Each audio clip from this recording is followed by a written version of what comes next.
All right, Kathy, thank you so much for joining us today. If I can have you say and spell your first and last name for us. So I'm Kathy Richard, Kathy-Richard. Great, Kathy. Thank you so much for joining us today. I know that you are affiliated with AOC as a board member here. So tell me about your first involvement with AOC and what maybe some of your goals are as a board member. I first became involved with AOC many years ago when things were happening with the Louisiana Cultural Economy Foundation, which I serve as Healthcare Initiative Director.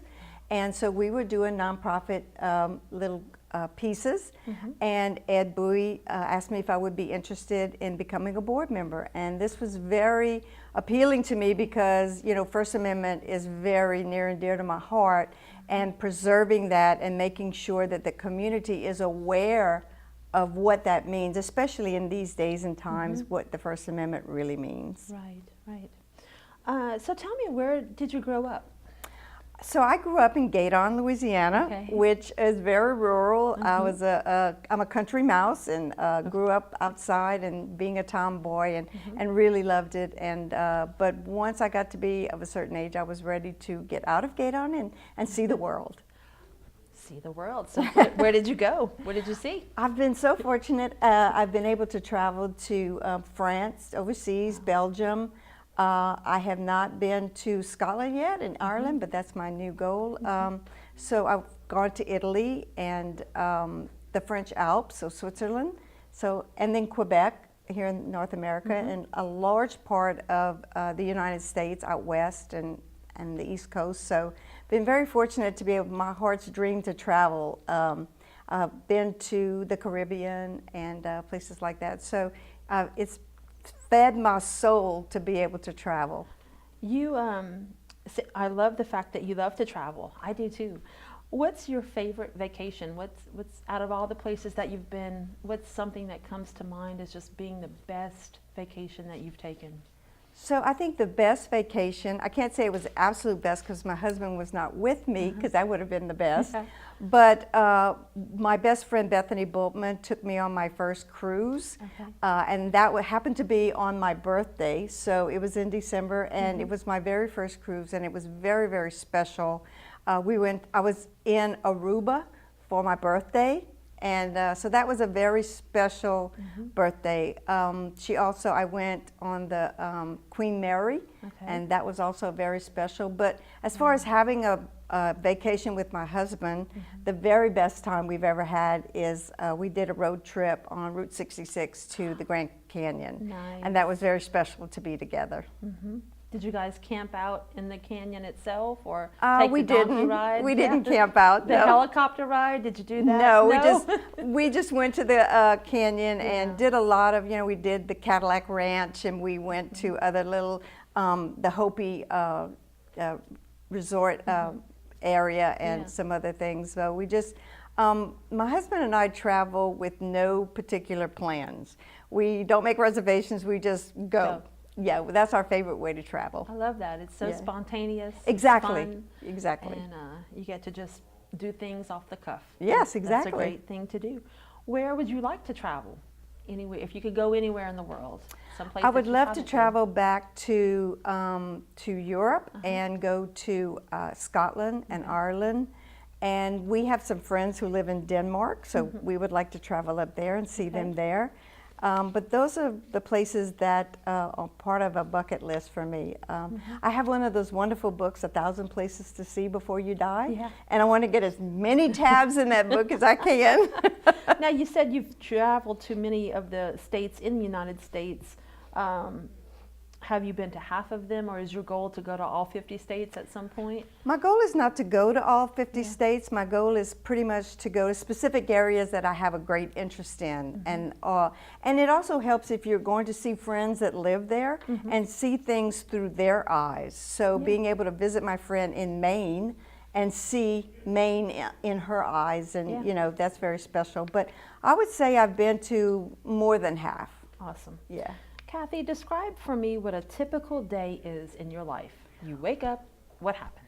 Wow, a typical day in my life is I think a lot of community service. I am the Healthcare Initiative Director for Louisiana Cultural Economy Foundation, and my goal is to help what we call cultural workers. So musicians, chefs, artists, visual artists, help them get access to health care, help them be healthy. So I think the greatest portion of my job is making sure when people call me that they are afraid, they don't know where to go, they don't know what to do, and try to help them get the help that they need. The other thing that I'm most proud of is being able to be on the team that has gotten smoke-free workplaces for our musicians in cities such as New Orleans, Baton Rouge, Lafayette, Hammond. Some of those places, not only musicians, hospitality workers, they all need a healthy workplace, such as we enjoy. Right, right. One place that I went to in December, which I think was fascinating to me because I had never been to the barn before in Abbeville. It's a great, quaint place for concerts too. It's just the acoustics in there are wonderful. Tell me about that facility and how you're involved with it. So the Richard Sale Barn came about. We actually, a lot of people don't know, we've formed a nonprofit around the Richard Sale Barn, Le Bayou Légendaire, which means Legends of the Bayou. But it was in my husband's family. John Richard is a third-generation cowboy. So it was in his father and his grandfather's possession. They started it. And it was very important for us to preserve that culture that is now dwindling, the rural cowboy. And so we made the decision in 1996 to put it on the historical registry.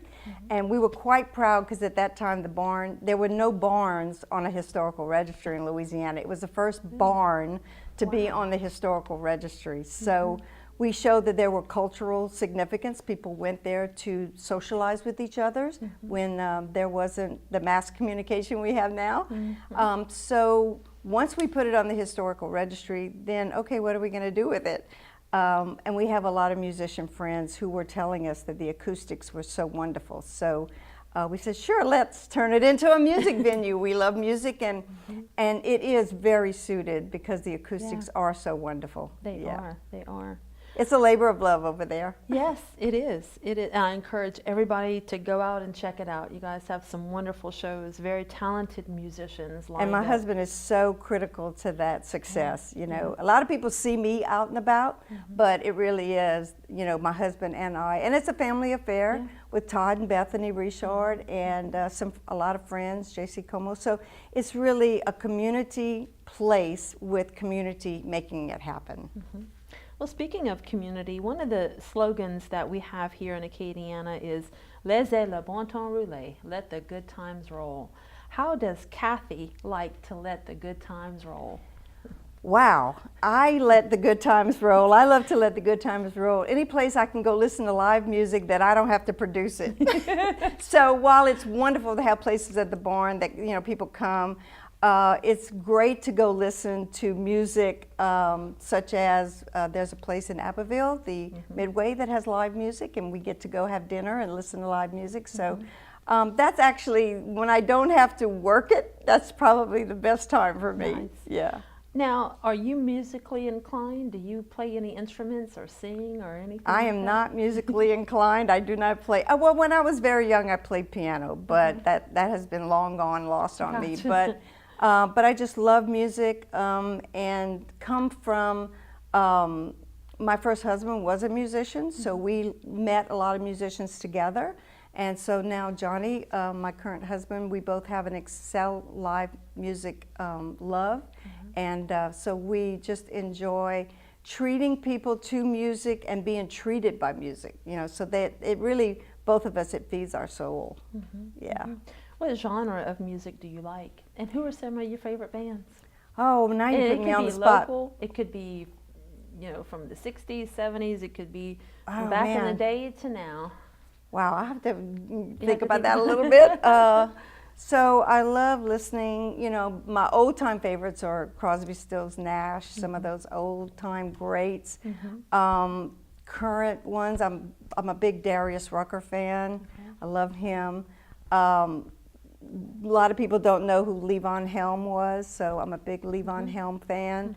And local music, Michael Juan Nunez, a lot of blues, Lil Buck Senegal, of course. Oh, he's a legend. Yeah, Saw him at your place. Yes, yeah. exactly. Yeah. And then, also the legends, Zachary Richard and Michael Duce and new guys on the horizon, not really new, but, Lane Mack. And of course, you can't forget Roddy Romero and Eric Adcock and all those wonderful people. Yep. I was a huge fan of David Egan's as well. Okay. Loved his music, But the only music I'm not fond of is rap, and hip hop. But just about everything else, I'm a big fan of.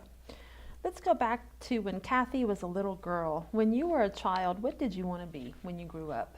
That's a great question, what I wanted to be when I grew up. And I actually have spoken to classes, I'm a visual artist. I was a photography major. I did jewelry design and things like that. And when I was a little girl, I had no idea what I wanted to be. But that's because I wasn't exposed to art. And I could tell also by the time I got to high school, I may have wanted to be an actress. I had an affiliation for the theater, but again, wasn't exposed to it. So I tell young people when I speak to them, if you don't know what you want to be, maybe you're an artist, then try, visuals. I happened to stumble upon photography, which became my love. But when I was a little girl, I had no idea what I wanted to be. Nothing wrong with that. Do you collect anything? I don't really collect. I think I collect things that I attribute to my travels. So I'll keep, a journal. I'll collect postcards of places that I've been and put them in scrapbooks so I can look at them. But I don't particularly collect anything. Okay. I do like hummingbirds and so something dragonflies, that kind of theme, but nothing specifically in particular. Well, let's talk about material things. What is your most prized possession? Besides my husband. Yes. So Exactly. Besides my husband, yeah. I think the necklace I'm wearing right now, it's a duck, and it was given to me by my husband, and it was very precious to me because I'm from Gaydon, the duck capital of America. Oh, right. Very close to my father. Duck hunted as a child, only girl, so gravitated to that, and that probably, material-wise, is probably my most favorite possession. Gotcha. What food could you live on for 1 month? Wow, what foods could I live on for a month? Wow. Yeah. Like that's all I can eat? Yeah. If you had to eat the same thing every day. Oh, the same thing every day. The same thing every day. I'm a steak connoisseur, so I love good steak. But I don't know if I could live on it for a month. God, I don't know. That's a tough question because I love so much food. I love food. So, but I probably could live on seafood, every day. Okay. I'm not a bread person, so no bread. That's okay. Chocolate. Love chocolate. Yeah, I could eat chocolate every day. I'm a chocoholic. Me too. Yeah. Yeah. Hello, I'm Kathy Richard. I'm a chocoholic. Kathy, what is your idea of happiness? Actually, I am living my ideal of happiness. I have a wonderful man who loves me. I have a job I love. I have wonderful friends, and I am living happiness. You mentioned your husband several times, and I can see that you two are very happy together. Yes. You make a wonderful couple. How did you two first meet? We ran around the same gang together for many, many years in Abbeville and just kind of not really spoke to each other. But I went to dinner with his sister one day, and he showed up at dinner and asked me out, and we started dating. And little did we know that we had both been asking friends about each other and never really connected. But that's a wonderful thing. Timing in life is everything, and so that was the right time for us to get together. But we had been knowing each other for about 5 or 6 years before we started dating. What attracted you to him? Pardon me? What attracted you to him? I thought he was very handsome, but the other thing is that you could tell he was such a gentleman, that he had great gentleman-like qualities, including, walking on the side of the street as opposed to the other side, which a gentleman does, Yes. and just, you know, wonderful, wonderful qualities about gentleness and sincerity and honesty, and he is what he is, and he's wonderful. Did you know when you met him and you guys started dating instantly that you were going to be married to him? No, I didn't. No. I liked him, and I really wanted to get to know Yeah. him, really. But once we started dating, yes, that was Yeah. absolutely it. And we discussed, that was it for both of us. Once we started dating, that was, you know, we didn't see anybody else, and we could tell that's who we were going to be How married did to. he ask you to marry you? He asked me to marry him outside at night. It was just really the spur of the moment. Yeah. And we'd only been dating for 3 months. So, but, you know, I could really see being married to him, being old in a rocking chair, being married to him. But none of my friends believed me because I had swore I would never marry again. And but the minute he asked me to marry him, it was an immediate yes. Yeah. I You could see didn't- that. You didn't Didn't hesitate. hesitate at all. Nice. Yeah. And it's worked out how many years? 33. Wow. Yeah. So what's the key to being married that long to someone and going? And still, you have such a happiness when you talk about him. You light up. Yeah. So you Yeah. two are still in love. Uh, What's the key to that? The key to happy marriage, I have told my nieces and nephews, is I think the first thing is that you're not joined at the hip. If you have interests, you should have interests together. But if you have something that you want to do and they don't, you should be able to go do it, and vice versa. And I made them laugh and said separate checking accounts, because we've never argued about money. But I think it's just an honesty, and you know, marriage is work. Yeah. You have to work it, and you Yeah. have to be committed to each other, and you just know that there's an Irish saying, and I'm going to get it wrong, but you know, the worst day with you is the best day without you, or vice versa. Yeah. But you know, the very worst day with him, I can't ever imagine not being with him. It just, you know, it's not possible. Well, let me ask you this. If you could spend one day in someone else's shoes, who would it be and why? Wow. That's a toughie. It is a tough. I mean, 'cause there's anybody so in the many- world? It could be someone famous. It could be someone non-famous. It could be someone living or deceased. Wow. Okay. Oh, okay.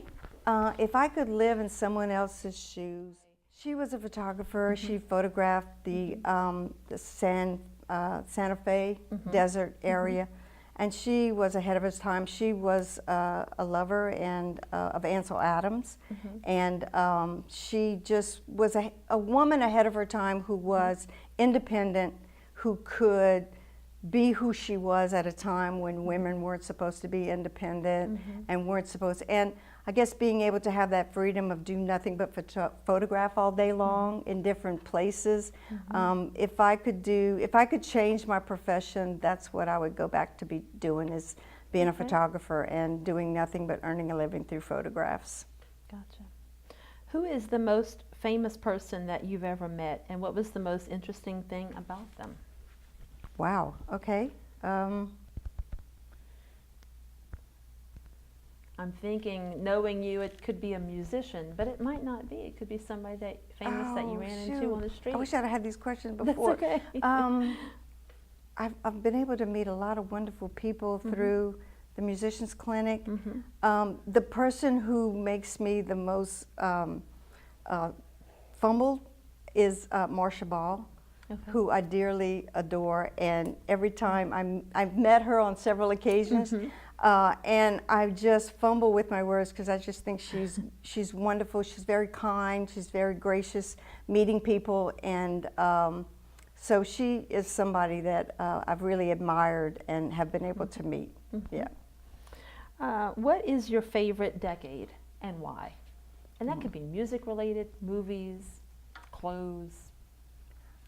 I'm going to go back to my childhood and say from the 70s to the 80s. I mean, you know, maybe even late 60s, you know, and fashions have come back around. So we had, you know, the hip huggers and the bell bottoms, and it was a lot more free to dress. I mean, you know, just anything went. And it was a time when we were experimenting with different fashion, and it was really a wonderful time to grow up and to be. And even movies and music and all of that, you know, I guess everybody reverts back to their favorite childhood decade, you know. Exactly, But exactly. yeah. Is there anything, Kathy, in your life that you regret? Or are you one of those people that don't have any regrets? Everybody has regrets. So I would say I don't have any that stand out greatly. I regret if I've ever hurt anybody, things like that. But as far as living my life, I don't have any regrets to date. I regret things I may have done, but nothing in my life that I would change, because I believe that if you change one thing in your life, you would change everything else. Yeah. So I live with regrets of hurting different people along the way, but as far as regret in my life, no. I don't think I have a lot of those. Okay. Well, I mentioned earlier you're a board member here at AOC, which is a nonprofit organization. Are you involved with any other nonprofits other than the the foundation in Abbeville for the historical, the Abbeville Sailborn? So my other nonprofit affiliation is with Louisiana Cultural Economy Foundation that I work for, is a nonprofit. I'm dedicated to working with Louisiana Campaign for Tobacco-Free Living, for smoke-free workplaces. I work with American for Non-Smokers' Rights. I work with Louisiana American Cancer, American Lung, American Heart. So I work with a lot of nonprofits that are near and dear to my heart. So I guess I'm more in the nonprofit world than anything else. Yeah, that's good. You touch a lot of lives. And in speaking of that, if you could have dinner with a good round table of people from the past, again, living or deceased, someone that's famous or non-famous, who would you invite over, and what type of questions would you ask? I would say I greatly admire Barack Obama. I think some maybe musicians, as far as I would like to, I can only think of living right now. So Darius Rucker, he is a country African American country artist. So I'm sure he has a lot of wonderful insights along the way. Again, one of my favorite musicians, Levon Helm. I'd like to have him at the table, ask him about the days with the band and Woodstock and things like that. He had a long history of music. Barack Obama, as far as how can we get back to the civility of our country again? And I have a really close friend, Bethany Bultman, in New Orleans. I'd like her to be at the table and share some of her stories and secrets to a wonderful life there. So, yeah. Do you have any fears or phobias about anything? I'm afraid of snakes. I mean, like, terrified. Rats. Yeah. Heights. However, one of my bucket list things is I want to jump out of an airplane. Oh, wow. Yeah, so, I'm definitely afraid of heights, but I want to fly like a bird because I dream of flying a lot. And I feel like that's going to be the closest thing to being a bird is to jump out of an airplane with somebody. Yes, tandem. Yeah. Yeah. Kathy, where do you see yourself in 10 years from now? In 10 years from now, I would love to see myself retired and being able to travel with my husband and do the things that we have always wanted to do together and see the world together and spend most of our time enjoying each other. So that's where I see myself within the next 10 years. What achievement are you most proud of? I think I'm most proud of the achievements of having cities become smoke-free for our musicians. I'm proud of the New Orleans, Lafayette, Baton Rouge campaigns specifically because they're big music cities. And I think that's saving the lives of our precious musician ambassadors and hospitality workers. While they're not famous, they deserve the same smoke-free workplaces. So that's, I think, what I'm most proud of. Looking back at your life with everybody that's come in and out of your life, who would you say is someone that's been the most influential to you and why? I think one of the most influential people to me is early on in my childhood, my father. He had a great joie de vivre. It was okay to be who you were, and I think I got a lot of that. Later on in my life, my friend Bethany Bultman brought me into what I am doing now.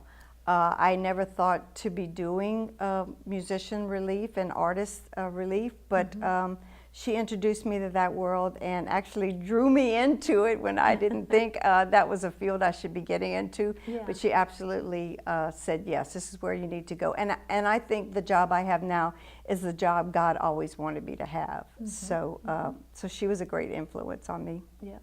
Now you mentioned before, the work that you do now, that you did jewelry making and things like that. How did you get into that? I actually, as a photographer, I was a photography major, and I went on an alligator hunt to photograph an alligator hunt. And they had never had a woman on an alligator hunt before, so they weren't sure they were going to let a woman come. But I convinced them, because I grew up with boys, so it was going to be okay. And so after I photographed the hunt, they presented me with this giant alligator head. So they said, take it home and bury it, which I did, and I pulled the teeth out and I started making jewelry for friends.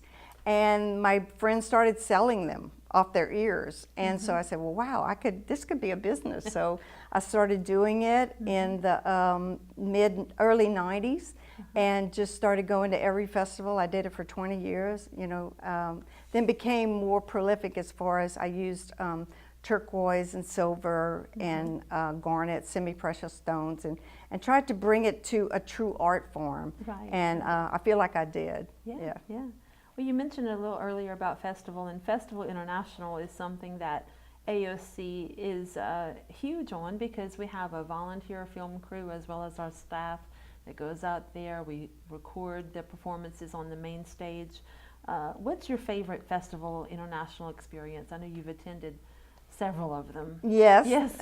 My favorite Festival International experience is the one about 4 or 5 years ago, where it was a orchestrated Louisiana Best. Roddy Romero, we had, the Sweet Cecilia group, we had Swamp Pop artists, we had Mark Broussard. It was the best of Louisiana jamming together and performing old and new. Chris Stafford, Michael Ducey fiddling together, and I was very proud to have been a photographer, to photograph that as well. But I think that's been my absolute best Festival International experience. But the other one, so on the opposite side, in the early days of Festival, there was this group called the Burundi Drummers from Burundi, Africa.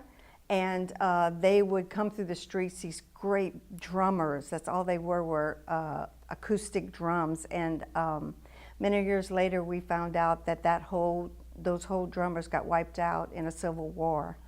And to have heard them and to have experienced them was, a great memory and a great pleasure.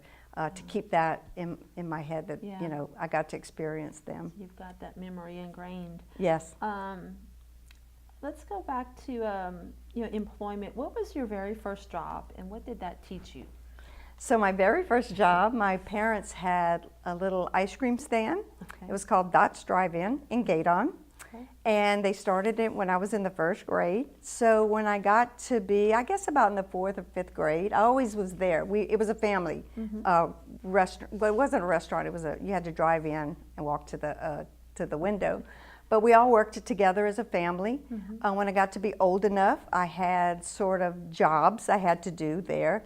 And it taught me I always appreciated my parents doing that. I worked a shift and I got paid. And I was able to use my money to buy a bicycle. So it taught me responsibility to be where you're supposed to be when you say you're going to be there. And the value of money, so you work for what you're going to get, and you get a reward, you get your money, and you get to do whatever you want with it. So, they really instilled in me at a young age what it was to work for a living. But my father believed in working hard and playing hard. So while we did work, we also enjoyed life to the fullest. So. Kathy, we're pretty much nearing the end of the interview. Is there anything we didn't talk about that you'd like to mention to the audience that's watching this interview? Nothing I think that comes to mind. I mean, I think you've covered a lot. You know, I have a happy life. I have, you know, a wonderful husband and great experiences in my life. I look forward to a lot more. Yeah. I'm not ready to stop. I like to keep going. But I've had a wonderful assortment of memories, and I love my job, and I can't imagine doing anything else. So thank you so much for having me. Thank you so much. It's been an absolute pleasure. Thank you.